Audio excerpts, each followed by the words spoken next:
So you've checked out my last video and you got your two PCs up and running, but now you're stuck with using two microphones for both PCs. Well, one microphone for one PC and another one for another. Whatever, you're stuck using two microphones altogether. Let's get one microphone to work on both PCs.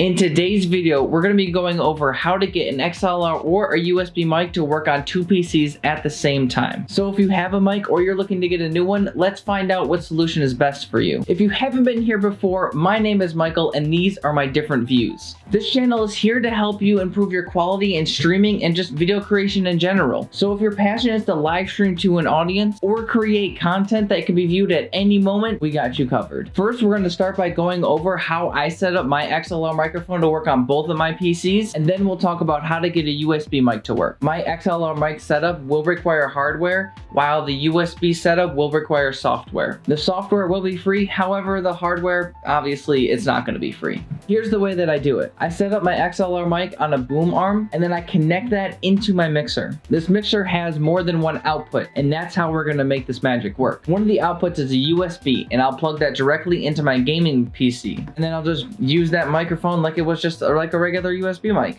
The other output is a stereo output, and these are just like composite cables. So I take the output from the red and white colored cables, and then I drag them on over, and then I convert those into a single 3.5 millimeter jack, which I then plug into my streaming PC into the mic in port. And then on OBS, I just add the two microphone options on there. Well, one per PC, obviously. And that's it. Very simple and easy. You can obviously do this the opposite way, putting the USB mic into the streaming PC while putting the composite cables to the 3.5 millimeter jack into the gaming PC. It's however you want to set up your own stuff. It could just work either way. So if you're finding value in this tutorial, please share this with somebody who can actually benefit from this information as well. And if you're really feeling generous, hit that like button. So now let's go on to the USB part. So I can demonstrate this using the USB out from my mixer. Just like I said, I use it as a regular USB mic anyway. So we connect the USB mic to the computer, obviously, and then we're going to install a software called Voicemeeter. We're going to add our mic to it as a hardware input device, and then we're simply just going to route it out to the game capture device. And now with these methods, both computers should be hearing you. And now that your mic is all set up, what do you need to improve next? Let me know in the comments below. In fact, I might already have something that can help you improve. Check out the linked playlist for some investigative purposes. We will be going over microphones, keyboards, mouses, pretty much anything that involved with streaming. So thank you for watching, and until next time, stay different.